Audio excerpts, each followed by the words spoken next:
When is the last time you stopped at a Subway? If it's been a while, you might not be surprised to learn that 2017 was not a good time for the chain that's been banking on their Eat Fresh image to get customers through the door. It was only in late 2017 that franchisees found out that business had fallen 25% since 2012, and stores were shutting their doors.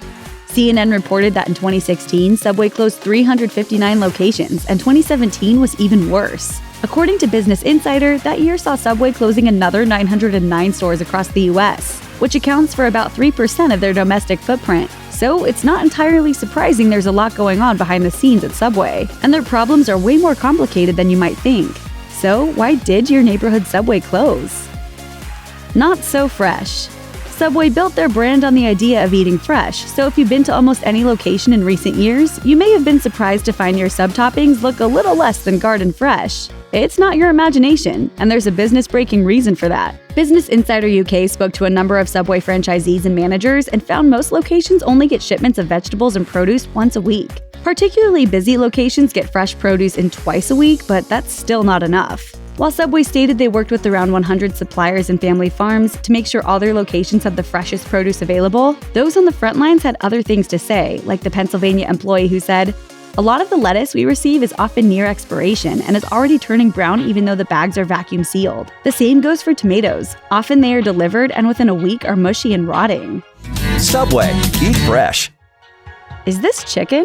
One of the other things Business Insider says is to blame for Subway's continued struggles is scandals like the mystery meat chicken findings of early 2017. That's when CBC Marketplace did DNA testing on 6 different chicken sandwiches, including 2 Subway sandwiches. For the other fast food chains that were investigated, McDonald's, Tim Hortons, Wendy's, and A&W, tests showed that what they were serving was at least 85% chicken, if not more. Subway? The averages of their tests showed customers were getting between 42 and 53% chicken. The rest was soy, and it's not surprising people were pretty outraged by the deception. Subway takes a big hit on this chicken challenge, and it's not over yet. Subway, on the other hand, says the tests were wrong and claim they allow for only 1% or less of soy to be included in their chicken products. Denials notwithstanding, that's the sort of headline that can destroy a business's reputation. Subway launched a lawsuit against the CBC for $210 million. Is this chicken what I have, or is this fish? Franchisee revolt. In December 2017, the New York Post got wind of more behind-the-scenes problems for Subway, an outright revolt from at least 400 of their franchise owners. It started when Subway corporate decided to temporarily bring back the $5 footlong promotion in hopes of revitalizing dwindling sales.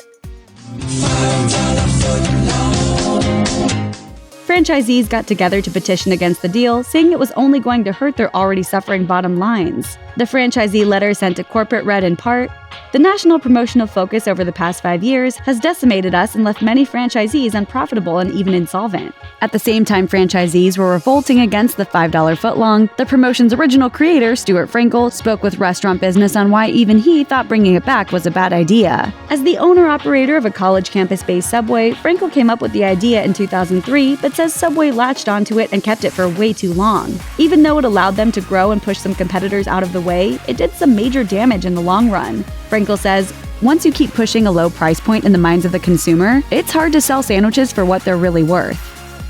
Chaotic leadership. The fight over the $5 footlong was just the tip of the iceberg, and franchisees on the front lines of the business were seeing something much different from what corporate apparently was. So store owners called for a change in leadership. Specifically, they wanted to see a new CEO installed. Suzanne Greco inherited the job when her brother, Subway founder Fred DeLuca, passed away in 2015 after a battle with leukemia. Anonymous franchisees claim that part of the problem is that anyone with a viewpoint contrary to Greco's will be on the outs at corporate. Meanwhile, one franchisee summed up their situation like this: "I wish we had an advocate. This was my retirement, and now, well, it's over." Serious competition. Tracking the downfall of Subway is surprisingly complicated, and Restaurant Business Online says growing market competition is playing a huge part in taking business away from Subway. When they first entered the restaurant market, Subway didn't have that much in the way of large-scale competitors. Quiznos was the other big kid on the block, and they made their name on their toasted subs. We love these subs! Subs are $1 off when you bring in a coupon! It was easy enough for Subway to adjust, they just added the option for customers to have their rolls toasted, but other chains have since flooded the market. At the same time Subway's profits have tanked, competitors Jimmy John's, Potbelly, Firehouse Subs, and Jersey Mike's amassed some serious growth in 2016, accounting for $540 million combined, while Subway not only lost money but started closing stores. Since Subway has been content with the status quo, that's allowed competitors to step up and start stomping them out. The last thing anyone needed was another sub shop. They needed a better one. But it isn't just other restaurants that are becoming competition for Subway. It's the number of their own franchises. Mark Shearer is an attorney who has represented a number of franchise owners in lawsuits against Subway corporate, and he told Business Insider, "This level of dysfunction has risen to the level of being flat-out evil." Shearer says corporate is less concerned with giving their franchises a chance to grow than they are with collecting the franchise fees from new owners. Stores open right on top of each other, corporate collects the fees, and the stores are left to scramble for business. Even worse, any complaints directed to corporate about corporate have led to what Shearer described as mafia-style techniques employed to sabotage stores. Franchisees could have their licenses revoked over the most minor of reasons, he says, and describes franchise owners as always in a state of extreme fear. They fear reprisal for telling their stories. Subway, of course, says none of that is true. Slow to change.